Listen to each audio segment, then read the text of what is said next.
नमस्कार दोस्तों। जो हम आपके लिए कॉन्सेप्ट सीरीज चला रहे हैं उसमें आज एक वेरी इंपोर्टेंट और नया अध्याय स्टार्ट कर रहे हैं जो कि बहुत डिमांड पर था। बहुत बच्चे कमेंट भी कर रहे थे कि सर डीसी ड्राइव पढ़ाइए, इलेक्ट्रिकल ड्राइव पढ़ाइए। तो आज का जो अध्याय ही है वही है इलेक्ट्रिकल ड्राइव। इलेक्ट्रिकल जो ड्राइव होता है एसी और डीसी दोनों में आता है। जैसे सबसे पहला प्रश्न तो यही बनता है कि सर इलेक्ट्रिकल ड्राइव कहते किसे? तो ड्राइव नाम से आप दिमाग में फिट बैठा लीजिए, जहां कहीं भी ड्राइव दिखाई दे वहां मोटर की गति को कंट्रोल करना है। ड्राइव का मतलब कि मोटर की स्पीड को कंट्रोल करना। ड्राइव का मतलब एक चीज हम दिमाग में बैठा लीजिए कि जहां कहीं भी अगर मोटर का स्पीड कंट्रोल होता होगा तो उसको ही हम लोग ड्राइव कहते हैं। अब इलेक्ट्रिकल ड्राइव, तो इलेक्ट्रिकल मेथड से जिस मोटर की गति को कंट्रोल करेंगे वो इलेक्ट्रिकल ड्राइव होगा। अब इलेक्ट्रिकल कितना प्रकार से होता है, तो एसी भी होता है, डीसी भी होता है, इसलिए एसी और डीसी इलेक्ट्रिकल ड्राइव पढ़ाई जाती है। अब रही बात, पहले तो हम इलेक्ट्रिकल ड्राइव को बता दिए कि इलेक्ट्रिकल ड्राइव क्या होता है। तो इलेक्ट्रिकल ड्राइव इलेक्ट्रिकल मेथड से मोटर की गति कंट्रोल करना इलेक्ट्रिकल ड्राइव कहलाता है। अब इलेक्ट्रिकल एसी और डीसी होता है तो दोनों प्रकार से मोटर की गति को कंट्रोल करेंगे। लेकिन एसी का जरिए एसी जो ड्राइव होगा, एसी की सहायता से जो मोटर की गति कंट्रोल करेंगे, बहुत बेस्ट तरीका, पावर बहुत कम लेता है एसी वाला। डीसी वाला थोड़ा प्रोसेस अच्छा नहीं होता है, इसमें हालांकि लॉन्ग मेथड अपनाना पड़ता है डीसी मोटर को कंट्रोल करने के लिए। लेकिन जो एसी है ना, ज्यादातर आप देखिए एसी मोटर हर जगह है, इंडक्शन मोटर एसी सप्लाई होने वाली, इसलिए ज्यादातर एसी ड्राइव का प्रयोग भी किया जाने लगा। पहले होता था डीसी ड्राइव। तो एसी ड्राइव जो होता है, एसी एसी मोटर को, इंडक्शन मोटर को गति कंट्रोल करना होता है तो कुछ इलेक्ट्रॉनिक इक्विपमेंट की सहायता से मोटर की गति को कंट्रोल हम लोग करते हैं। तो इलेक्ट्रॉनिक इक्विपमेंट में क्या क्या होगा? इलेक्ट्रिकल एसी ड्राइव बनाने के लिए बहुत सारा इलेक्ट्रॉनिक इक्विपमेंट लगाई जाती है, उसके बाद आसानी से कंट्रोल हो जाता है। तो इलेक्ट्रॉनिक इक्विपमेंट क्या क्या लगता है, उन्हीं चीजों के बारे में हम लोग इस इलेक्ट्रिकल ड्राइव में पढ़ेंगे। पहले एसी जो होता है ना, एसी ड्राइव और डीसी ड्राइव, इनमें अंतर देख लेते हैं। उसके बाद एसी वाला मेन है हम लोग का पर्पज। डीसी ड्राइव तो कुछ नहीं होता है। डीसी ड्राइव में नॉर्मली आर्मेचर और फील्ड वाइंडिंग की सहायता से डीसी मोटर की गति कंट्रोल कर लेते हैं। वास्तव में एसी है। तो जो एसी है, एसी ड्राइव और डीसी ड्राइव, इन दोनों में अंतर क्या है पहले इसको देख लेते हैं, उसके बाद एसी के बारे में, हम ड्राइव के बारे में बताएंगे आपको। तो पहले एसी और डीसी ड्राइव में अंतर देखिए। हम लिखे हैं पॉइंट, एसी ड्राइव और DC drive. AC drive DC drive में अंतर क्या है, तो पहला कि जो एसी ड्राइव होता है इसमें इलेक्ट्रॉनिक इक्विपमेंट लगा के कुछ प्रोसेस अपनाई जाती है। कैसे, तो एसी को डीसी में बदला जाता है, फिर डीसी को प्योर डीसी में, फिर प्योर डीसी को पुनः एसी में, उसके बाद गति कंट्रोल करना होता है। जैसे गति कंट्रोल करने का मतलब क्या है बाबू, जैसे मान लीजिए हमारे पास कोई मोटर है और हम क्या चाहते हैं, मोटर, जैसे हमारे पास मोटर है 12 वोल्ट का ही, 12 वोल्ट का हमारे पास मोटर है, मान लीजिए 12 ही वोल्ट इसको सप्लाई चाहिए, छोटा सा मोटर है 12 वोल्ट सप्लाई चाहिए, और हमारे घर में आ रहा है 220 वोल्ट। अब 220 वोल्ट एसी का सप्लाई आ रहा है, हमको 12 वोल्ट मान लीजिए एसी चाहिए, 12 वोल्ट एसी, तो डायरेक्ट सप्लाई तो दे नहीं पाएंगे। तो इस एसी 220 वोल्ट एसी सप्लाई को 12 वोल्ट एसी सप्लाई कैसे देंगे, कन्वर्ट करेंगे ना। तो इस एसी को पहले डीसी में कन्वर्ट करेंगे, फिर डीसी से, अब बहुत उपाय भी है, रेक्टिफायर है डीसी कन्वर्ट करने के लिए, सब हम आगे बताने वाले हैं कि कैसे कन्वर्ट करेंगे, आप जानिए पहले कन्वर्ट करेंगे। तो एसी 220 वोल्ट एसी को पहले 220 वोल्ट डीसी में कन्वर्ट करेंगे, डीसी में कन्वर्ट करेंगे इसको, 220 वोल्ट एसी को 220 वोल्ट डीसी में। अब इस 220 वोल्ट डीसी को जितना रिक्वायरमेंट है उसमें हम लोग कन्वर्ट करेंगे। जैसे अब 220 वोल्ट डीसी को 12 वोल्ट डीसी में कन्वर्ट करेंगे, तो कुछ प्रोसेस अपनाई गई। इन्हीं सब प्रोसेस अपनाने के लिए जो इक्विपमेंट लगेगा उनके बारे में पढ़ेंगे। तो यहाँ हम लिखे लिखे हैं यहाँ पर कि पहले एसी को डीसी में, और डीसी को प्योर डीसी कहिए, अच्छा रिक्वायरमेंट डीसी कहिए, जितना डीसी आपको चाहिए, जितना वोल्टेज आपको चाहिए, तो एसी को डीसी में, डीसी को प्योर डीसी में। उसके बाद पुनः अगर एसी वाला है तो यहाँ पर डीसी है ना पहले, तो इसको भी हम लोग 12 वोल्ट पहले डीसी करेंगे, इस डीसी को फिर इन्वर्टर की सहायता से एसी करेंगे।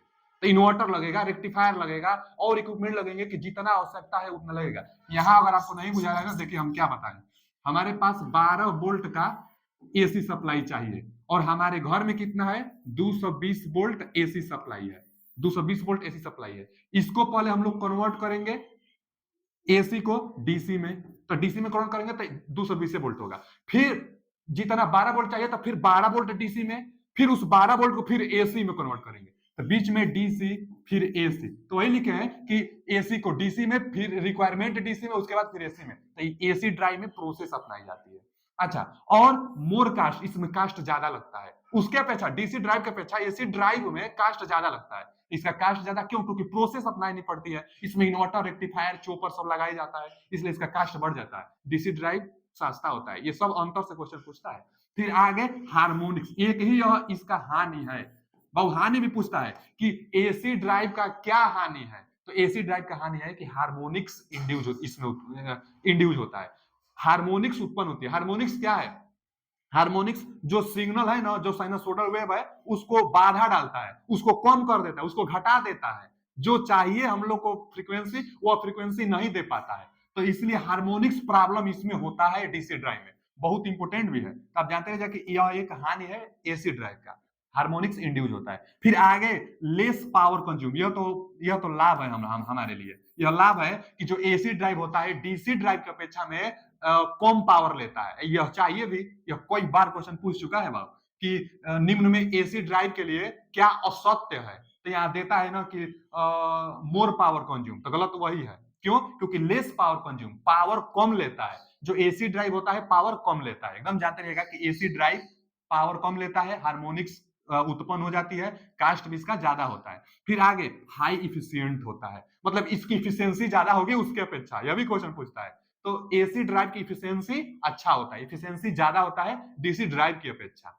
फिर आगे लो मेंटेनेंस, एसी ड्राइव में ना मेंटेनेंस बहुत कम करना पड़ता है, क्योंकि इलेक्ट्रॉनिक इक्विपमेंट है, जो सब एक्टिव डिवाइस होते हैं, अगर खराब भी हुआ तो उसको हटाकर तुरंत नया ले लेंगे हम लोग। तो लो मेंटेनेंस मतलब जो मेंटेनेंस कास्ट होगा बहुत कम होगा, बहुत कम मेंटेनेंस करना पड़ेगा, जबकि डीसी ड्राइव में कुछ ना कुछ कहीं ना कहीं फॉल्ट आ जाती है।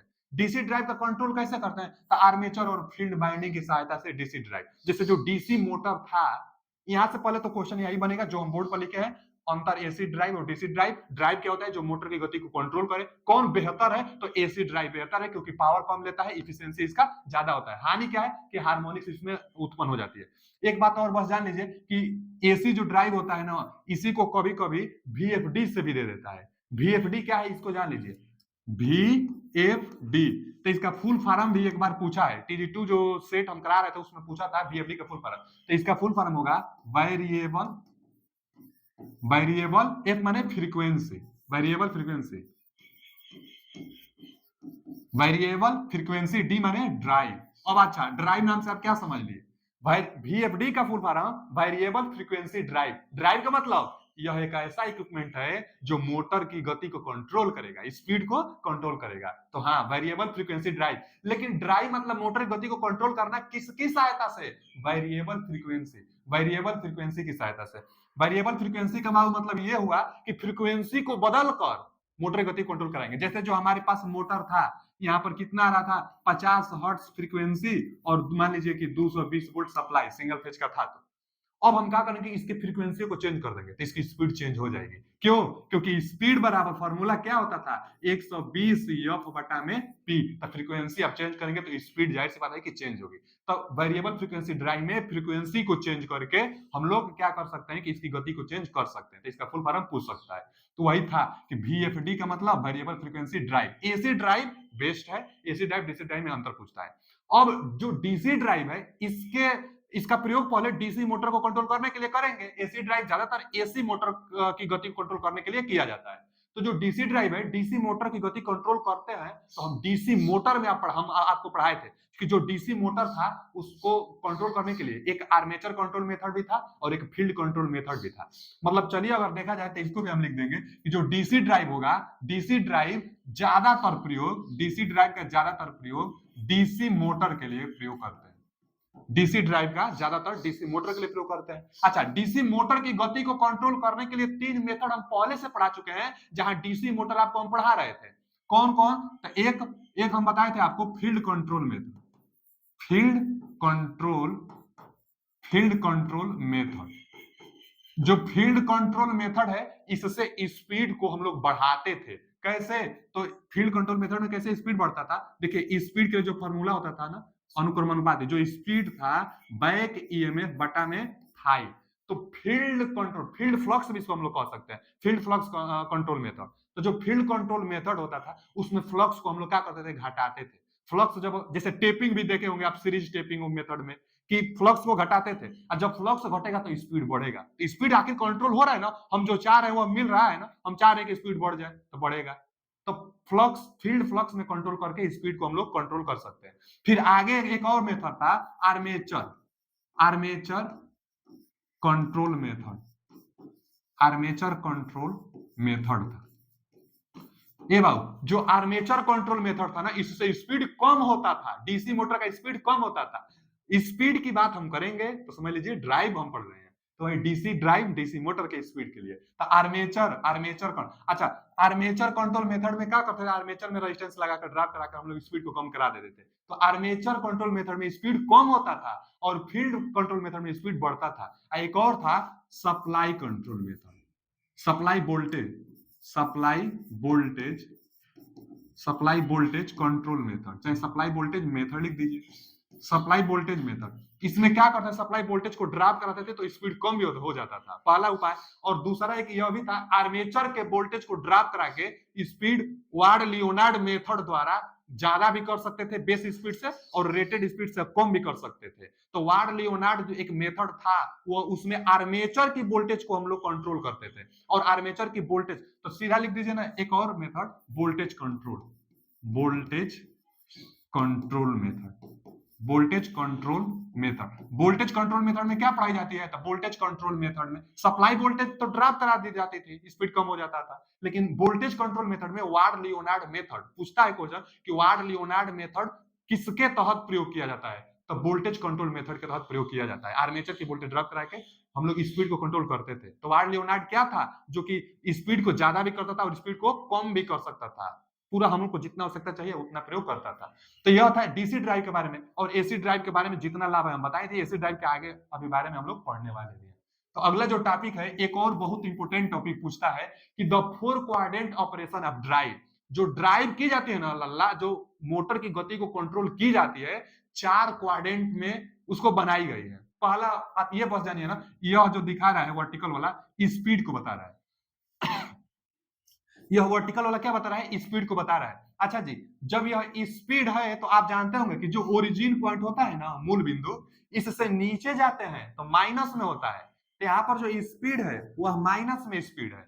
अच्छा, माइनस में स्पीड का मतलब यह हुआ कि विपरीत दिशा में चल रहा है, और ऊपर जाने पर स्पीड पॉजिटिव में होता है, मूल बिंदु से ऊपर पॉजिटिव में।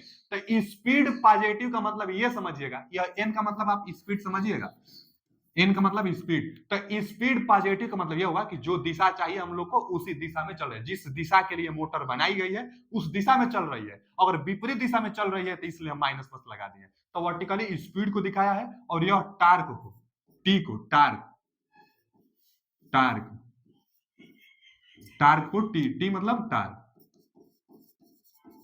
ठीक बाबू, यह टी टार्क को। तो अब इधर पॉजिटिव टार्क और इधर फिर विपरीत दिशा में टार्क, इसलिए यहाँ पर निगेटिव टार्क। निगेटिव टार्क मतलब विपरीत दिशा में टार्क लगने लगा और पॉजिटिव दिशा में टार्क लगने लगा।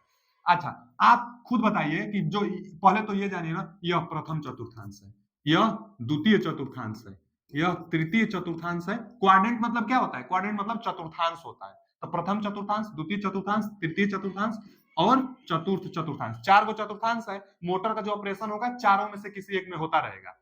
अच्छा जी, जो पहला बताइए, जो पहला चतुर्थांश है उसमें स्पीड और टार्क की चिन्ह क्या है, तो स्पीड भी पॉजिटिव में है और टार्क भी पॉजिटिव में है। यानी देखिए ध्यान से, जो स्पीड है यह भी पॉजिटिव वैल्यू में है और जो टार्क है यह भी पॉजिटिव वैल्यू में है। तो दोनों का जो रिजल्टेंट आएगा, दोनों पॉजिटिव पॉजिटिव, तो इनका रिजल्टेंट जो आएगा वो भी पॉजिटिव आएगा ना, दोनों पॉजिटिव तो इनका जो रिजल्टेंट आएगा वो भी पॉजिटिव में आएगा।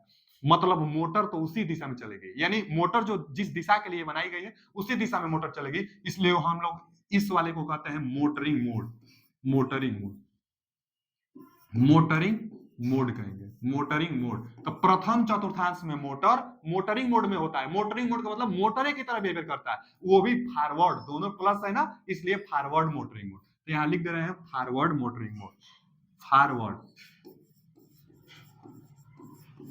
तो एकदम वेरी वेरी इंपोर्टेंट, यही क्वेश्चन पूछता है पूछता क्या है कि फॉरवर्ड मोटरिंग मोड किस चतुर्थांश में होता है, तो प्रथम चतुर्थांश में होता है फॉरवर्ड मोटरिंग मोड। आइए दूसरा चतुर्थांश में, दूसरा चतुर्थांश में आएंगे तो स्पीड, मोटर की स्पीड तो जो जिस दिशा में चाहिए उस दिशा में है, पॉजिटिव में स्पीड तो है, ठीक है जी, जो स्पीड है वो स्पीड पॉजिटिव में है। लेकिन टार्क को देखिए, टार्क निगेटिव में है, टार्क यहाँ निगेटिव में है ना, तो टार्क निगेटिव में, टार्क निगेटिव में, तो इनका रिजल्टेंट क्या आएगा, रिजल्टेंट निगेटिव में आएगा। जो रिजल्टेंट आएगा बाबू निगेटिव, क्यों, क्योंकि एक पॉजिटिव एक निगेटिव, तो इनका जो परिणाम आएगा वो निगेटिव में आएगा। और परिणाम जब निगेटिव में आया तो मोटर नहीं जनरेटर की तरह बिहेवियर करेगा। जब निगेटिव में आएगा ना तो मोटर नहीं जनरेटर, जब रिजल्टेंट पॉजिटिव आएगा तो मोटर, जब रिजल्टेंट निगेटिव आएगा तो जनरेटर। तो यह क्या होगा, अच्छा प्लस में अगर स्पीड है, स्पीड जिस दिशा में है उसी दिशा में चल रही है, तो उसको हम लोग फॉरवर्डिंग मोड कहेंगे। तो यह फॉरवर्डिंग मोड तो है लेकिन जनरेटिंग मोड में है, फॉरवर्ड की दिशा में है लेकिन जनरेटिंग। तो forward, forward, forward generating mode, generating, forward generating mode, एकदम जानते रहिएगा बाबू, यही तो क्वेश्चन पूछता है इससे। दूसरा चतुर्थांश जो होता है फॉरवर्ड जनरेटिंग मोड। जनरेटर क्यों, क्योंकि रिजल्टेंट माइनस में आया, और यह मोटर क्यों, क्योंकि रिजल्टेंट जो आया पॉजिटिव में आया। तो पहला और दूसरा दोनों फॉरवर्ड में आएंगे क्योंकि स्पीड पॉजिटिव में है, और यहाँ स्पीड निगेटिव में है ना, तो देखिएगा इसमें भी और इसमें भी रिवर्स में आएगा। अभी आप देखिए रिवर्स में एकदम आएगा, यहाँ फॉरवर्ड जनरेटिंग मोड क्योंकि स्पीड पॉजिटिव है। अब तीसरा चतुर्थांश में बताइए स्पीड क्या है बाबू, स्पीड है निगेटिव में और टार्क भी है निगेटिव में। ये देखिए, ये देखिए स्पीड भी निगेटिव, टार्क भी निगेटिव, तो इनका परिणाम ही तो पॉजिटिव आएगा। जो इनका परिणाम आएगा वो तो पॉजिटिव आएगा। पॉजिटिव तो मोटर की तरह बिहेवियर करता है, तो तीसरा चतुर्थांश पुनः मोटर की तरह बिहेवियर करेगा। तीसरा चतुर्थांश पुनः मोटर, लेकिन स्पीड निगेटिव में होने के कारण, स्पीड यहाँ पॉजिटिव था इसलिए फॉरवर्ड था, स्पीड पॉजिटिव था इसलिए फॉरवर्ड था, लेकिन यहाँ स्पीड निगेटिव है इसलिए रिवर्स कहलाएगा। तो रिवर्स, REVERSE, रिवर्स, लेकिन रिजल्टेंट पॉजिटिव आया है तो मोटरिंग मोड, तो reverse motoring mode, reverse motoring mode. यही क्वेश्चन पूछेगा। क्वेश्चन आप सोचते हो कि क्वेश्चन क्या पूछेगा, तो क्वेश्चन यही पूछेगा कि फोर क्वाड्रेंट ऑपरेशन में तीसरा चतुर्थांश में मोटर कैसा बिहेवियर करेगा, तो कहेंगे रिवर्स मोटरिंग मोड में बिहेवियर करेगा। दूसरा चतुर्थांश में मोटर कैसा बिहेवियर करेगा, तो हम लोग बताएंगे फॉरवर्ड जनरेटिंग मोड। दूसरा में एकदम याद कर ले, जनरेटिंग याद कैसे होगा, तो आप तुरंत चतुर्थांश बनाकर अपराध भी कर सकते हैं कि माइनस में आया इसलिए जनरेटर। जैसे यहाँ देखिए, इसमें देखेंगे चतुर्थांश में, तो स्पीड बताइए पॉजिटिव की निगेटिव, निगेटिव स्पीड है, स्पीड निगेटिव है, स्पीड निगेटिव वैल्यू में है। और टार्क बताइए, टार्क कैसा है, टार्क तो पॉजिटिव है ना, ये वाला टार्क इसमें आएगा, तो टार्क क्या है पॉजिटिव, टार्क पॉजिटिव। तो इनका रिजल्टेंट क्या आएगा, इनका रिजल्टेंट आएगा निगेटिव पॉजिटिव का निगेटिव, फिर निगेटिव रिजल्टेंट तो जनरेटिंग मोड, जब रिजल्टेंट निगेटिव तो जनरेटिंग मोड, तो यह क्या होगा जनरेटिंग, लेकिन स्पीड माइनस में है तो रिवर्स जनरेटिंग, तो रिवर्स REVERSE, रिवर्स। रिवर्स मतलब क्या होता है, उत्क्रमण होता है ना, उल्टा दिशा में होता है, इसलिए रिवर्स कर रहे हैं। तो रिवर्स जनरेटिंग, क्योंकि माइनस में रिजल्टेंट है, तो reverse generating, reverse generating mode. तो रिवर्स जनरेटिंग मोड में काम करेगा चतुर्थांश। याद करने के लिए हम आपको बता दे रहे हैं, यह दोनों क्या होगा, यह दोनों मोटरिंग मोड और यह दोनों जनरेटिंग मोड। देखिए ना, जनरेटिंग मोड, जनरेटिंग मोड माने दूसरा और चौथा जनरेटिंग मोड, और पहला और दूसरा जान लीजिएगा कि मोटरिंग मोड। अच्छा, और यह ऊपर का दोनों पहला दूसरा फॉरवर्ड और नीचे का दोनों रिवर्स होता है। रिवर्स क्यों हम सब बता दें, इसको एक बार फिर से देख लीजिएगा, एकदम समझ जाएंगे, एकदम इजी क्वेश्चन है। एक क्वेश्चन यहां से सबसे ज्यादा पूछता है ये वाला कि इलेवेटर जो होता है, इलेवेटर, इलेवेटर मतलब ना जैसे स्वचालित सीढ़ियां मान लीजिए, इलेवेटर को समझ लीजिए कि स्वचालित जो सीढ़ियां होती है, जो ऑटोमेटिक सीढ़ियां होती है, जो कि रेलवे एयरपोर्ट पर जो लगी होती है, तो वह किस क्वाड्रेंट में ऑपरेट होता है, तो वह चारों क्वाड्रेंट में ऑपरेट होता है। चारों क्वाड्रेंट, इसमें भी, इसमें भी, इसमें भी, इसमें भी। क्यों, क्योंकि जो इलेवेटर होता है उसकी स्पीड कभी पॉजिटिव होगी, कभी निगेटिव भी होगी, कभी ज्यादा भी होगा, कभी कम भी होगा, इसलिए चारों क्वाड्रेंट में। तो क्वेश्चन पूछता है कि चारों क्वाड्रेंट में ऑपरेट होने वाली निम्न में से कौन सा डिवाइस है, तो इलेवेटर, जो इलेवेटर होता है, स्वचालित जो सीढ़ियां होती है, कभी पॉजिटिव कभी निगेटिव, दोनों दिशा में चलता भी है, तो उसका जो डायरेक्शन होगा, स्पीड कभी पॉजिटिव में होगा, कभी निगेटिव में भी होगा, तो इसलिए वह चारों क्वाड्रेंट में ऑपरेट होता है इलेवेटर। अब बाकी आप सूत्र और इस ये जो नाम हम लिखे हैं, इस नाम से पूछ देता है, आप जान लीजिएगा। तो बहुत ज्यादा इंपॉर्टेंट था फोर क्वाड्रेंट ऑपरेशन, जो कि ड्राइव में आता है, स्पीड कंट्रोल में आता है। अब आगे एक और आता है मोटर जनरेटर सेट। इसके नाम से देखिए ना, मोटर जनरेटर सेट। पहला इसका काम क्या होता है, तो एसी को डीसी में कन्वर्ट करना, AC to DC. Motor generator set का काम होता है एसी टू डीसी। अच्छा, जहां कन्वर्ट करने की बात आ गई, एसी से डीसी कन्वर्ट करने की बात आ गई, तो इससे भी आप समझ सकते हैं कि ड्राइव में प्रयोग होगा। जहां एसी से डीसी कन्वर्ट करने की बात आ गई, तो यह ड्राइव में प्रयोग किया जाएगा। ड्राइव मतलब अपनी आवश्यकता अनुसार गति को प्राप्त करना ही ड्राइव कहलाता है। अच्छा जी, तो एसी को डीसी में कन्वर्ट करेगा। इसका नाम क्या है, मोटर और जनरेटर। तो एक होगा मोटर और एक होगा जनरेटर। मोटर जनरेटर सेट में मोटर एक होगा और एक होगा जनरेटर। और रही बात की मोटर कौन सा होगा, तो थ्री फेज इंडक्शन मोटर होगा। थ्री फेज इंडक्शन मोटर का मतलब कि थ्री फेज की इसको सप्लाई चाहिए, R Y B. Three phase induction motor होता है। Three phase induction motor, three phase की सप्लाई चाहिए। अच्छा, इसका रोटर होगा ना, मोटर को सप्लाई दिया तो इसका रोटर रोटेट करेगा। हाँ जी, इसका जो रोटर है वह रोटेट करेगा। जो इसका रोटर होगा, जो इसका शाफ्ट होगा, वह रोटेट करेगा। अच्छा, यहाँ क्या लिखे हैं, मोटर जनरेटर, तो यहाँ क्या है, जनरेटर। लेकिन कौन सा जनरेटर होता है, तो यहाँ होता है ना शंट जनरेटर। शंट चाहे कंपाउंड भी लगा सकते हैं, लेकिन DC shunt generator, DC shunt, DC shunt generator.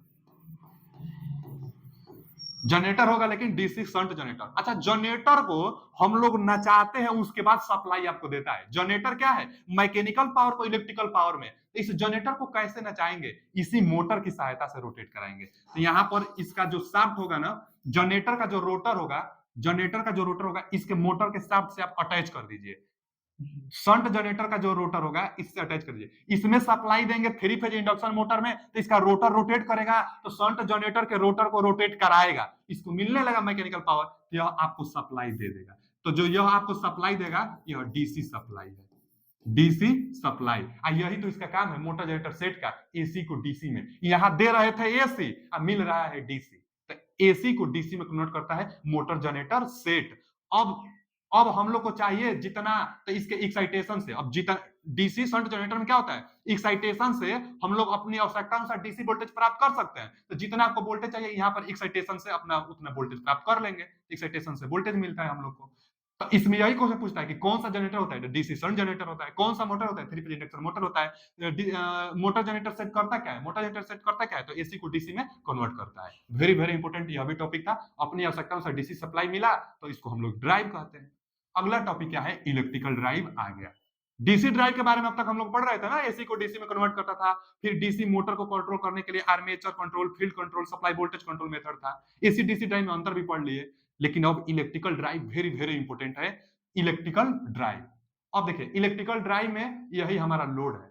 इस लोड को हम लोग अपनी आवश्यकता अनुसार सप्लाई देंगे, एसी सप्लाई अपनी आवश्यकता अनुसार देंगे इस लोड को। अच्छा जी, यहाँ पर सोर्स है। अब सोर्स एसी भी हो सकता है, डीसी भी हो सकता है। जो आप सप्लाई देने वाले हैं, एसी भी सप्लाई दे सकते हैं, डीसी भी सप्लाई दे सकते हैं। तो एसी अथवा डीसी सप्लाई दीजिए। एक लगा होता है पावर मॉड्यूलेटर।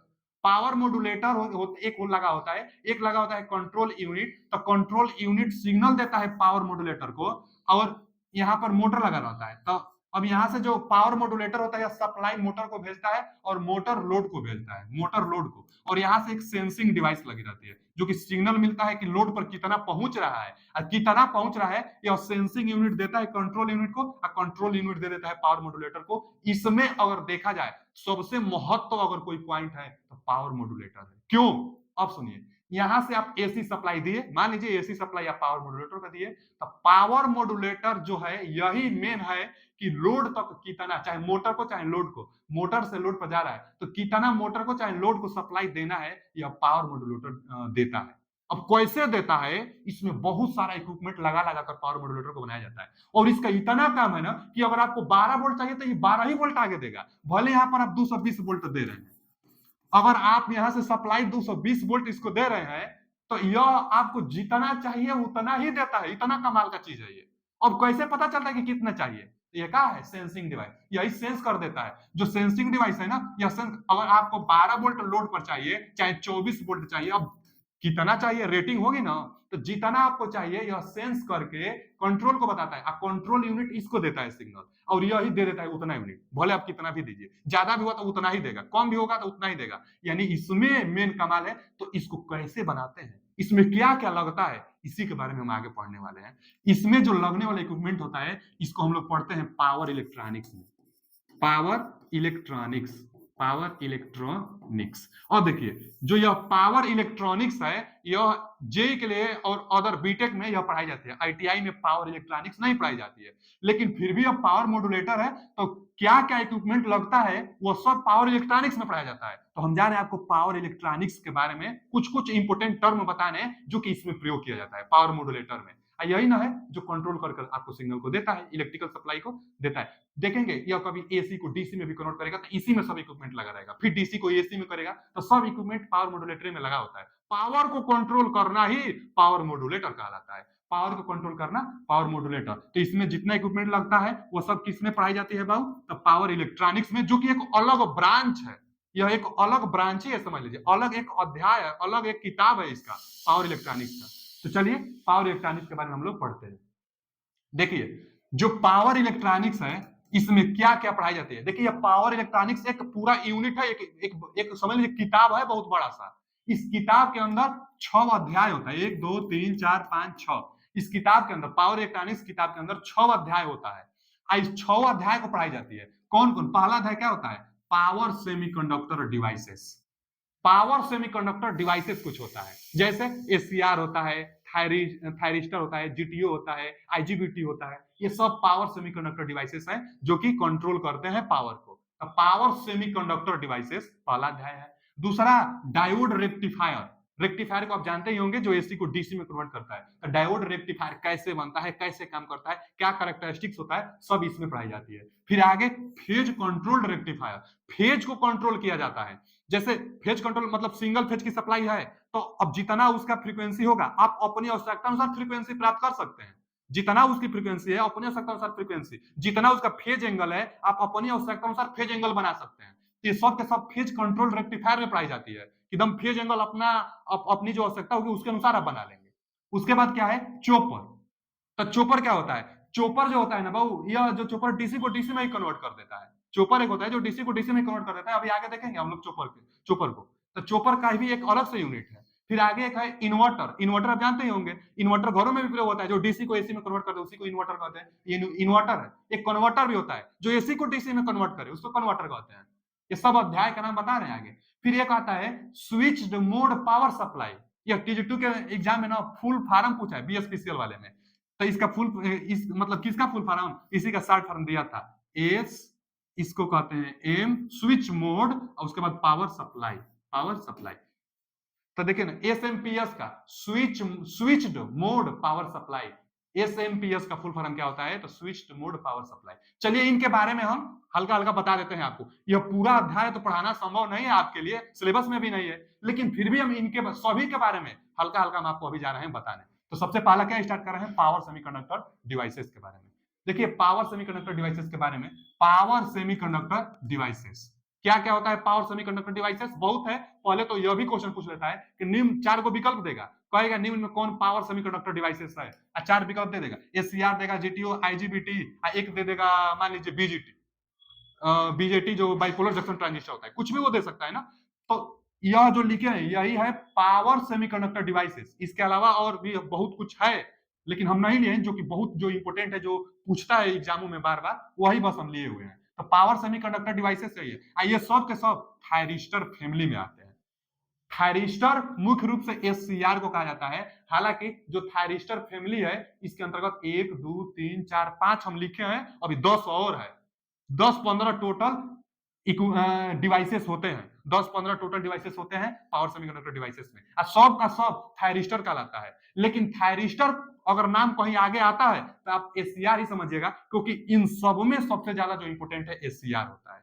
अच्छा, एससीआर का आप में अगर पूछ सकता है तो फुल फॉर्म नाम पूछ सकता है।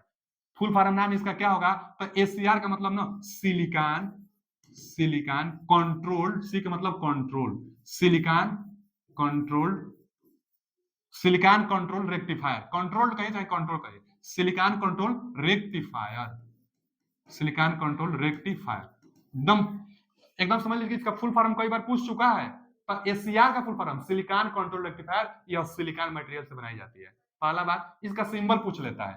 तो एससीआर का जो सिंबल होगा ना बाबू, एससीआर का सिंबल हम कहां बनाए? चलिए यही बना देते हैं। एससीआर का सिंबल जो होगा, आप डायोड तो जानते होंगे, जो कि इलेक्ट्रॉनिक्स में पढ़ाई जाती है। डायोड यही है ना, पीएन डायोड। यह क्या है? पीएन डायोड है। यहाँ क्या होता है? एनोड होता है। यहाँ क्या होता है? कैथोड होता है।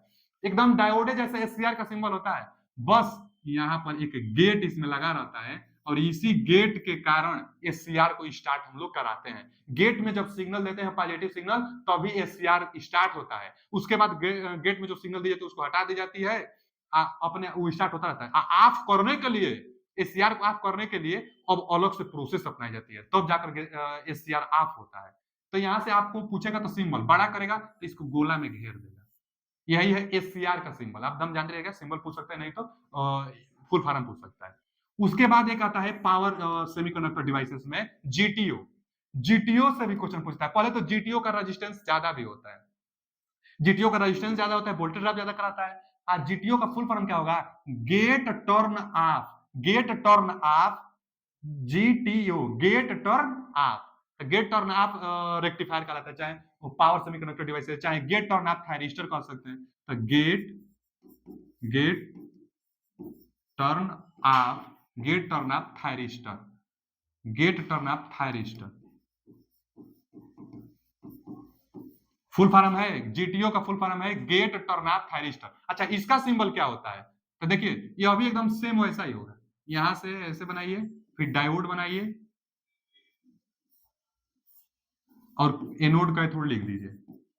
ये एनोड कैथोड, यही डायोड है, पीएन डायोड है। डायोड का भी सिंबल पूछ लेते हैं, यह डायोड है। अच्छा, यहां से अगर ऐसे हम बना देंगे गेट वाला टर्मिनल, तो यह क्या हो गया? एससीआर हो गया। लेकिन अगर यहां से टर्न ऑफ, गेट को अगर टर्न ऑफ कर देंगे, यहां लगाने का मतलब हम ऑफ कर दिए, तो गेट को टर्न ऑफ कर दिए, तो यही हो गया जीटीओ। जीटीओ गोला भी दे देता है। तो देखिए ना, इसके जीटीओ में गेट टर्न ऑफ, जो गेट वाला टर्न है ना उसी को हम ऑफ कर दिए, तो यहां से एक सिंबल दे देगा। तो गेट टर्न ऑफ का जो सिंबल होगा वह जीटीओ का होगा। फुल फॉर्म पूछ सकते चाहिए। फिर आगे एक आईजीबीटी आता है। आईजीबीटी ना ट्रांजिस्टर की भांति अभी होता है। जैसे आप ट्रांजिस्टर देखे होंगे, ट्रांजिस्टर में क्या था? ट्रांजिस्टर में था एक इमीटर, यहाँ पर इमीटर होता है। उसके बाद क्या होता है? इमीटर के बाद एक पॉइंट होता है जिसको हम लोग कहते हैं कलेक्टर। सी, सी एक होता है कलेक्टर।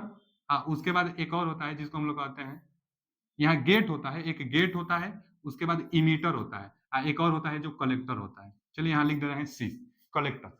अच्छा, हमेशा ना इमीटर पर ना तीर देता है। जहां तीर देगा समझ लीजिए इमीटर पर ही तीर देगा। चाहे इमीटर ना लिखकर तीर दिया है तो आप समझ लीजिएगा यह इमीटर पॉइंट है। इमीटर से धारा निकलता अथवा प्रवेश करता है, यह गेट टर्मिनल। तो यह जो सिंबल, इसको भी गोला में कई बार घेर देता है। हम भी बना देते हैं गोला। गोला दे अथवा ना दे, आप मेन कंस्ट्रक्शन को समझिएगा कि कलेक्टर टर्मिनल पूछता है कि जीबीटी जो होता है, आईजीबीटी, जो आईजीबीटी होता है इसमें कितना टर्मिनल होता है? तो 3 टर्मिनल, गेट, कलेक्टर और इमीटर। अच्छा जी, आईजीबीटी किससे बनता है? यह बहुत बार क्वेश्चन पूछता है। तो आईजीबीटी जो बनता है यह किससे किससे बनता है? आईजीबीटी, तो जो आईजीबीटी बनता है ना, MOSFET plus BJT, BJT plus MOSFET, MOS और एफईटी। तो बीजेटी प्लस मोसफेट का कॉम्बिनेशन होता है आईजीबीटी। एक बार इसको देख लीजिएगा। जो बीजेटी, मोसफेट तो जरूर होता है, अभी यहाँ बीजेटी होता है, क्या होता है एकदम कंफर्म नहीं है, लेकिन लगभग में बीजेटी ही होता है। एक बार देख लीजिएगा, हम अगर कुछ दूसरा होगा तो हम कमेंट में बता भी देंगे आपको। वैसे बीजेटी प्लस मोसफेट से कॉम्बिनेशन से ही आईजीबीटी बनता है। अच्छा, इसका फुल फॉर्म भी पूछ लेता है। तो insulated gate bipolar transistor, bipolar यह भी है, तो insulated gate bipolar transistor IGBT का फुल फॉर्म होता है। इसका भी प्रयोग ड्राई में करेंगे। ड्राई का मतलब गति को कंट्रोल कराने में, सब पावर मॉड्यूलेटर में प्रयोग होने वाला डिवाइस है। फिर आगे एक पूछता है ट्रायक के बारे में। ट्रायक का सिंबल बहुत ज्यादा इंपॉर्टेंट है। तो जो ट्रायक होगा ना, डायोडे जैसा होता है। देखिए ना, यहां से ऐसे बनता है और एक यहां से होकर और ऐसे बनता है, ठीक, यहां से और एक यहां से बनता है। अब इसमें टर्मिनल होते हैं, तो एक होता है एम टी, माने मेन टर्मिनल 1 एक लिख लीजिए और एक मेन टर्मिनल 2 लिख लीजिए। अब ट्रैक में एक एक चीज और होता है कि यहां से भी एक, और इधर से भी दे दे, चलिए यहां से हम इधर से दे देते हैं। एक इसमें गेट भी होता है, और गेट से ट्रिगर करके ट्राय को हम लोग काम कराते हैं। यह ट्रायक है, देखेंगे ना पैरेलल में 2 डायोड कनेक्टेड होते हैं। देखने से क्या फिगर में है कि पैरेलल में दो कनेक्टेड डायोड है, पैरेलल में दो डायोड लगे हुए हैं और एक गेट टर्मिनल होता है।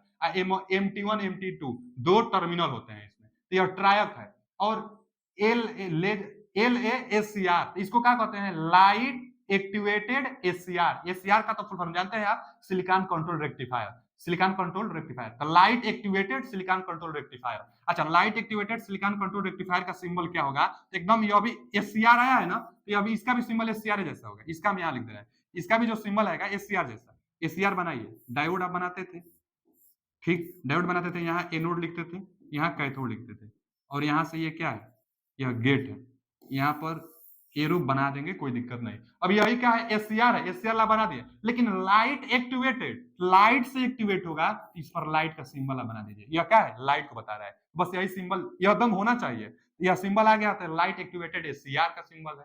तो ये सबका सिंबल बस पूछेगा, आप में तो है या नहीं है, फिर भी हम बता दिए जानकारी के लिए, तो सबका सिंबल बता दिए, सबका फुल फॉर्म बता दिए, और यह क्या है, पावर सेमीकंडक्टर डिवाइस है, फुल फॉर्म से क्वेश्चन पूछता है, सबका सब सेमीकंडक्टर डिवाइस से बनता है, आप जानते रहिएगा, थायरिस्टर के सब फैमिली होते हैं, इतना बहुत है आपके लिए। चलिए आगे, अगला अगला पॉइंट जो था, अगला पॉइंट एक, हाँ एक पॉइंट और जान लीजिए ना आप, यूजेटी के बारे में बड़ा पूछता है, आप में हम सेट देखे ना, एक दो क्वेश्चन पूछा था यूजेटी के बारे में। यूजेटी क्या होता है, तो यूनि जंक्शन ट्रांजिस्टर, अभी इधर देखेंगे ना तो ज्यादातर रिकमेंड बाइपोलर थे, जैसे आईजीबीटी क्या होता है, बाइपोलर जंक्शन ट्रांजिस्टर, बाइपोलर, जैसे बीजेटी क्या होता है, bipolar junction transistor, BJT bipolar junction transistor. अब बीजेटी में मोस्फेट्स का कॉम्बिनेशन करेंगे तो बन जाता है आईजीबीटी, आईजीबीटी, तो ये बाइपोलर है, जबकि यहाँ क्या है, यूनिपोलर। बाइपोलर का मतलब ना दो दो ध्रुव उसमें बने रहेंगे, जो हम लोग बनाएंगे तो महत्व जो होगा एन टाइप और पी टाइप, ये जो इलेक्ट्रॉन वाहक होते हैं एन टाइप और पी टाइप दोनों का महत्व होता है, जबकि जो यूजेटी होता है, यूजेटी में दोनों का महत्व नहीं होता है। जो यूजेटी होता है, इसका फुल फॉर्म पहले लिख लीजिए, तो यूजेटी का फुल फॉर्म होगा यूनि जंक्शन, यूनि जंक्शन, ठीक मतलब ट्रांजिस्टर, यह एक प्रकार का यूनि जंक्शन ट्रांजिस्टर होता है यूजेटी, तो uni junction transistor, transistor uni junction transistor, UJT का full form uni junction transistor. अच्छा, इसको बनाने के लिए ना क्या होता है कि जो इसको बनाई जाती है तो हाईली डोप्ड पी टाइप का होता है, और यहां से जो निकलता है यह इमीटर टर्मिनल निकलता है, इमीटर टर्मिनल, और इस पर क्या होगा, दो बेस होगा, एक यहां से, एक ये वाला बेस है B2, और एक बेस यहां से ये वाला बेस है, जो यह बेस है B1, तो कह सकते हैं, और यह एन टाइप का होता है, और यह लाइटली डोप, इसका रेजिस्टेंस बहुत ज्यादा है, जो एन टाइप होगा, एन टाइप, यह लाइटली, लाइटली मतलब हल्का डोप, लाइटली डोप्ड होता है, डोप का मतलब ना एन टाइप सेमीकंडक्टर से इसको डोपिंग की जाती है, मटेरियल मिलाई जाती है, एन टाइप बनाने के लिए, सेमीकंडक्टर एन टाइप बनाने के लिए 5 संयोजित तत्वों को इसमें डोपिंग मतलब मिलाई जाती है, डोपिंग का मतलब अशुद्धि मिलाना, डोपिंग कहलाता है। तो लाइटली डोप्ड होता है, लाइटली डोप्ड का मतलब कि हल्का डोपिंग करेंगे, मतलब रेजिस्टेंस ज्यादा होगा इसका, रेजिस्टेंस ज्यादा। तो ओवरऑल अगर ये आप सोचिए कि यूजेटी का रेजिस्टेंस ज्यादा होता है, क्योंकि इसका एरिया ज्यादा है, एन टाइप वाला का एरिया सबसे ज्यादा है, इसलिए तो यूनि जंक्शन ट्रांजिस्टर कह रहे हैं। ये पी टाइप ना हाईली डोप्ड होता है भले, जो यह पी टाइप है highly dope, highly highly dope, highly doped का मतलब ना कि ज्यादा डोपिंग से बनाई जाती है, पी टाइप ज्यादा डोपिंग, पी टाइप में कोटर्स ज्यादा होते हैं, तो इसमें होल्स ज्यादा होंगे, इसमें क्या होगा, इसमें कोटर ज्यादा होंगे, हाईली डोप्ड होता है, लेकिन हल्का सा होता है, मेजर में यह होता है, इसके जो एरिया होगा, एरिया बहुत कम होता है, बस इमीटर पॉइंट यहां से निकलता है, ठीक है जी, इमीटर पॉइंट निकलता है। और यह जो है B1 B2 एन टाइप, इसका एरिया ज्यादा होता है, इसी यह लाइटली डोप्ड होता है, और इसी का रेजिस्टेंस ज्यादा होता है, इसीलिए ओवरऑल जो यूजेटी है इसका हाई रेजिस्टेंस से होता है, हाई रेजिस्टेंस। अच्छा, जब रेजिस्टेंस इसका बहुत ज्यादा होता है तब वोल्टेज ड्रॉप भी ज्यादा करेगा, तो क्वेश्चन यही पूछता है कि किस में वोल्टेज ड्रॉप सबसे ज्यादा होता है, तो यूजेटी में वोल्टेज ड्रॉप सबसे ज्यादा होता है, क्यों, क्योंकि यूजेटी का रेजिस्टेंस हाई होता है, क्यों, क्योंकि जो इसका एन टाइप एरिया होता है, जो यूनि जंक्शन जिसके कारण यह कहला रहा है, तो उसी का रेजिस्टेंस ज्यादा होगा, इसलिए इसका वोल्टेज ड्रॉप ज्यादा होता है। इसका सिंबल क्या होता है यूजेटी का, यूजेटी का सिंबल आप देखेंगे तो पहले तो एक गोला देता है, उसके बाद यहाँ ऐसे देगा, यहां से यह ऐसे ले जाएगा, और यहां से इसको ऐसे करेगा। अब बेस बेस टर्मिनल होता है ना, तो यहाँ पर B2 है, यह कौन सा टर्मिनल है, B2, और यहाँ पर कौन सा टर्मिनल है, B1, B1 और B2 दो बेस टर्मिनल होते हैं, और एक क्या होता है, एक इमीटर होता है, तो यहां से ये जाएगा, और उसके बाद ऐसे कुछ होता है, अब ऐसे इसको इमीटर को टर्मिनल को क्यों थोड़ा तिरछा बनाई जाती है, तो इमीटर टर्मिनल को थोड़ा तिरछा इसलिए बनाई जाती है कि यहीं से करंट मेन जाने वाला है, क्योंकि यही हाईली डोप्ड होता है, यही हाईली डोप्ड होता है, यहीं से करंट हम बताए भी थे इमीटर पर करंट की दिशा दिखाई जाती है, तो इमीटर से करंट जाता है, इसलिए इसको इसको जब बनाएंगे सिंबल इसका तो थोड़ा सा तिरछा कि यहीं से करंट जाने वाला है, एरो यहीं पर हम लोग लगाएंगे, एरो भी लगाएंगे, तो एरो इसी पर होता है, एरो कहां होता है तो इमीटर टर्मिनल पर होता है, या सिंबल किसका है तो यूजेटी का सिंबल है, यूजेटी से इसी से क्वेश्चन बन जाएगा, आगे कल के वीडियो में हम क्वेश्चन आपको कराएंगे तो आप देख लीजिएगा वहां। अच्छा अगला टॉपिक क्या है, अगला टॉपिक है एसी टू एसी कन्वर्टर। अच्छा एसी टू डीसी कन्वर्टर है, अच्छा एसी को डीसी में जो कन्वर्ट करता है उसको हम लोग क्या कहते हैं बाबू, रेक्टिफायर कहते हैं, रेक्टिफायर। तो रेक्टिफायर एक अध्याय था, रेक्टिफायर क्या करता है जो कि एसी को डीसी में कन्वर्ट करेगा, देखिए एसी को डीसी में, लेकिन हमेशा आप एक दिमाग में बैठा लीजिए कि आउटपुट जो होगा हमेशा वेरिएबल होगा, एग्जाम में एकदम पक्का है कि पूछता है, तो आप दिमाग में यही बस बनाइएगा कि आउटपुट जो आता है वो वेरिएबल आता है। अब रेक्टिफायर है एसी को डीसी में करेगा तो वेरिएबल डीसी में, इसलिए यहां से वेरिएबल डीसी हम लिखे हैं, फिक्स्ड एसी को डीसी में, लेकिन कौन सा तो वेरिएबल डीसी। अब वेरिएबल डीसी का मतलब ये हुआ कि जितना हमको आवश्यकता है उतना प्राप्त कर सकते हैं, तो रेक्टिफायर ऐसा है इक्विपमेंट एक कि जितना वोल्टेज हमको चाहिए उतना वोल्टेज दे देता है, तो एसी को डीसी में कन्वर्ट करने वाला रेक्टिफायर कहलाता है, जो कि फिक्स एसी को वेरिएबल डीसी में कन्वर्ट करता है, एकदम जानते रहिएगा कि वेरिएबल डीसी में कन्वर्ट करता है।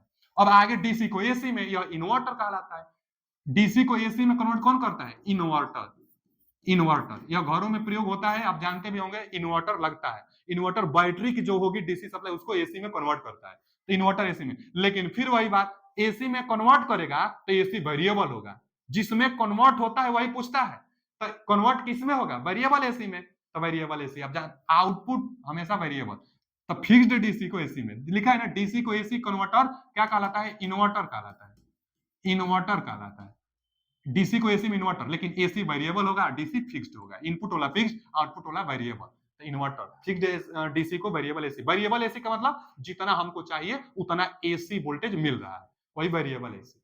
ठीक है जी, आगे इन्वर्टर जान गए, रेक्टिफायर जान गए, रेक्टिफायर डीसी में कन्वर्ट करेगा, इन्वर्टर एसी में कन्वर्ट करेगा। आगे डीसी टू डीसी भी कन्वर्ट हो सकता है क्या, तो हाँ, इसी को तो हम लोग कहते हैं चोपर, चोपर बताए थे कि जो डीसी को डीसी में कन्वर्ट करे उसी को चोपर कहते हैं। चोपर भी दो प्रकार का होता है, एक स्टेप अप चोपर और एक step down chopper. Step up chopper में जो वोल्टेज बढ़ा कर दे, और स्टेप डाउन चोपर में जो वोल्टेज को घटा कर दे, जैसे ट्रांसफार्मर था, step up transformer, step down transformer, तो स्टेप अप ट्रांसफार्मर में वोल्टेज बढ़ता था, स्टेप डाउन ट्रांसफार्मर में वोल्टेज घटता था। उसी तरह जो चोपर होता है यह भी दो प्रकार का होता है, step up chopper, step down chopper, लेकिन चोपर का काम है कि फिक्स्ड डीसी को वेरिएबल डीसी में कन्वर्ट करना। अब वेरिएबल डीसी का आशय कि हमको जितना वोल्टेज चाहिए उतना वोल्टेज मिल रहा है, तो अपनी आवश्यकता अनुसार वोल्टेज प्राप्त कर लेना, लेकिन चोपर डीसी को डीसी में ही कन्वर्ट करता है, फिक्स्ड डीसी को वेरिएबल डीसी में करता है चोपर। कोई हम क्यों ये बता रहे हैं, क्वेश्चन ऐसे पूछता है कि फिक्स्ड डीसी को वेरिएबल डीसी में निम्न में कौन सा चेंज करेगा, तो चोपर चेंज करेगा, चोपर चेंज करेगा फिक्स्ड डीसी को वेरिएबल डीसी में, तो चोपर एकदम जानते रहिएगा। मेन हम आपको जो पूछे एग्जाम में वही बस लिखे हैं, क्योंकि सिलेबस में भी नहीं है, पूछ सकता है। आगे AC to AC converter, AC to AC converter क्या होता है, तो एसी वोल्टेज रेगुलेटर इसको कहते हैं, इसका प्रयोग पूछता है सबसे ज्यादा कहां होगा, तो फैन रेगुलेटर में इसका प्रयोग हो रहा है, फैन रेगुलेटर, फैन रेगुलेटर में, जो फैन का रेगुलेटर है ना, स्पीड कंट्रोल करना इसका मेन उद्देश्य है। तो एसी टू एसी कन्वर्टर करता है, एसी टू एसी कन्वर्टर यानी एसी वोल्टेज रेगुलेटर कहते हैं, जिसका प्रयोग फैन रेगुलेटर में होता है। और देखिए ना, AC voltage regulator, fixed AC को वेरिएबल एसी में, फिक्स्ड एसी को वेरिएबल एसी मतलब वोल्टेज को भी चेंज करता है, लेकिन फ्रीक्वेंसी इसमें फिक्स रहता है। जो एसी वोल्टेज रेगुलेटर होता है उसमें फ्रीक्वेंसी फिक्स होता है, लेकिन वोल्टेज को क्या करता है, वेरी कराता है। नाम भी है एसी वोल्टेज रेगुलेशन, तो वोल्टेज को रेगुलेट कराएगा, वोल्टेज को चेंज करेगा, तो वोल्टेज को चेंज कर रहा है। वेरिएबल एसी का मतलब वोल्टेज को बदल रहा है। क्या है, एसी वोल्टेज रेगुलेटर है। क्या पूछेगा कि एसी टू एसी कन्वर्ट करता है कौन है, तो दिया रहेगा AC voltage regulator, AC voltage regulator AC को एसी में कन्वर्ट करता है। अच्छा, अगला क्वेश्चन क्या है कि cyclo converter, very very important, very very important, cyclo converter, cyclo converter frequency को चेंज करता है, वोल्टेज तो कर ही रहा है, प्लस में फ्रीक्वेंसी को भी चेंज करता है साइक्लो कन्वर्टर। एकदम इतना जान लीजिए कि फ्रीक्वेंसी चेंज कौन करता है, QUENCY, frequency change, frequency change कौन करेगा बाबू, फ्रीक्वेंसी चेंज कौन करेगा, तो साइक्लो कन्वर्टर, फ्रीक्वेंसी को चेंज करता है साइक्लो कन्वर्टर, आप जानते रहिएगा। यही तो एक है कि फ्रीक्वेंसी को, इंडिया में फ्रीक्वेंसी फिक्स होती है 50 हर्ट्ज, लेकिन फिर भी हमको चाहिए कि भैया हमको किलो हर्ट्ज में चाहिए, तो साइक्लो कन्वर्टर चेंज कर सकता है। तो साइक्लो कन्वर्टर फ्रीक्वेंसी को चेंज कर देता है। नाम भी लिखा गया है साइक्लो कन्वर्टर, जो फिक्स्ड एसी को वेरिएबल एसी में कन्वर्ट तो करेगा, लेकिन वोल्टेज और फ्रीक्वेंसी दोनों। यहाँ क्या लिखे हैं इसको थोड़ा देखिए ध्यान से। फिक्स्ड एसी को वेरिएबल एसी यहाँ भी है, फिक्स्ड एसी को वेरिएबल एसी यहां भी है, लेकिन केवल वोल्टेज फ्रीक्वेंसी नहीं चेंज होता था, जो एसी वोल्टेज रेगुलेटर करता था। यहां भी वेरिएबल एसी है, और यहां भी फिक्स्ड एसी को वेरिएबल एसी में कन्वर्ट किया जा रहा है, लेकिन यहाँ वोल्टेज के साथ साथ फ्रीक्वेंसी भी चेंज हो रहा है। तो यह काम फ्रीक्वेंसी चेंज करने वाला एक ही डिवाइस है, जिसको कहते हैं साइक्लो कन्वर्टर। बहुत बार पूछता है, साइक्लो कन्वर्टर फ्रीक्वेंसी को भी चेंज कर सकता है। फिर आगे जो लास्ट टॉपिक था, स्विच मोड पावर सप्लाई। देखिए ना, स्विच मोड पावर सप्लाई कहाँ था बाबू, देखिए यहाँ देखिए, जो हम पावर इलेक्ट्रॉनिक्स बताए थे, जो कि इलेक्ट्रिक ड्राइव में प्रयोग होता था, हम ये बता दिए। सेमीकंडक्टर डिवाइसेस आपको बताए, रेक्टिफायर के बारे में बताए, फेज कंट्रोल करता है। उसके बाद चोपर डीसी को डीसी में कन्वर्ट करता है। इन्वर्टर और कन्वर्टर बता दिए, इन्वर्टर और कन्वर्टर। यही तो है लास्ट वाला पॉइंट हम लोग का, जो switch mode power supply, SMPS का full form switched mode power supply, यही जा रहे हैं हम बताने, जो कि आज का लास्ट पॉइंट है। तो क्या है देखिए, स्विच्ड मोड पावर सप्लाई को एसएमपीएस भी कहते हैं। यह जो होता है अल्टरनेटिंग करंट को डायरेक्ट करंट में चेंज करता है। अब रही बात कि सर अल्टरनेटिंग करंट को डीसी करंट में चेंज करने वाला तो रेक्टिफायर भी था। रेक्टिफायर जो होता था वो अभी तो यही काम करता था कि भैया एसी को डीसी में कन्वर्ट करता था। चाहे एसी को हम लोग जो जो एसी वोल्टेज होता है, जो एसी सप्लाई है, उसको हम लोग को डीसी चाहिए। डीसी मान लीजिए हमको अगर 24 वोल्ट चाहिए, तो इस, और घर पर आ रहा है 220 वोल्ट, तो 220 वोल्ट को कन्वर्ट करने के लिए 24 वोल्ट में है उपाय, ट्रांसफार्मर लगाइए पहले। ट्रांसफार्मर से आप क्या करेंगे, 220 को 24 वोल्ट आउटपुट लीजिए। आउटपुट कितना लीजिए, 24 वोल्ट। अब यहाँ रेक्टिफायर लगाइए और रेक्टिफायर से दे दीजिए, एसी को डीसी में दे दीजिए, ट्रांसफार्मर से वोल्टेज घटाइए दे दीजिए। लेकिन यहाँ पर प्रोसेस थोड़ा ज्यादा लग रहा है। यहाँ फॉल्ट का कंडीशन है, पावर कंज्यूमशन ज्यादा है, पावर ज्यादा लेगा भाई, ट्रांसफार्मर लगेगा, लॉसेस करेगी। मतलब इसका जो अगर 220 वोल्ट को 12 वोल्ट आप ट्रांसफार्मर से स्टेप डाउन करेंगे, उसके बाद इसको रेक्टिफाई करेंगे, तो यह क्या करेगा कि लॉसेस ज्यादा करेगी। इसका इफिशियंसी ये सब करने में 60% 50% हो पाता है। ये सब प्रोसेस अपनाने में लॉसेस ज्यादा होती है, पावर ज्यादा लेता है। लेकिन स्विच्ड मोड पावर सप्लाई से आप करेंगे तो सेम काम करेगा, और इन सब के स्थान पर आप स्विच्ड मोड पावर सप्लाई लगाइए। एक छोटा सा इक्विपमेंट होता है, इलेक्ट्रॉनिक इक्विपमेंट है, हल्का एकदम होता है, पावर कम लेता है, इफिशियंसी 90% तक होती है, और काम एकदम वही करेगा कि भैया जितना आवश्यकता है उतना दे देगा, क्योंकि इसमें फीडबैक की सिस्टम होती है। जो इसमें होता है ना, फीडबैक की सिस्टम होती है। फीडबैक का मतलब वही सेंसिंग डिवाइस जो था, सेंसिंग डिवाइस मतलब वो सेंस करेगी कि कितना चाहिए आउटपुट पर, उतना ही सप्लाई यह देता है पावर मॉड्यूलेटर। तो स्विच्ड मोड पावर सप्लाई का काम कि यह एसी को डीसी में कन्वर्ट करना, इसकी एफिशिएंसी 90%, इसमें फीडबैक लगा होता है। ये सब जो प्रोसेस था उसके जगह पर इसी का प्रयोग किया जाने लगा। तो यहाँ से फुल फॉर्म आपके एग्जाम में एक बार का पूछा हुआ है। यह कंट्रोल था, DC drive control, AC drive और डीसी ड्राइव के बारे में बता दिए, इतना पर्याप्त है आपके लिए। आगे हम देखिए पावर जनरेशन हो सकता है स्टार्ट करेंगे। थैंक यू, धन्यवाद। वीडियो कैसा लगा कमेंट में जरूर बताएं, और इसका पीडीएफ पाने के लिए मौर्या टेक्निकल 25 पर ज्वाइन हो जाइए। वहां पर जो भी डाउट हो इस टॉपिक से रिलेटेड, अथवा आप पढ़ाई कर रहे हैं, कोई क्वेश्चन नहीं आ रहा है, या जो भी समस्या है, टेलीग्राम ग्रुप में आप कमेंट करिए, उसका जवाब दिया जाएगा आपको। थैंक यू, धन्यवाद।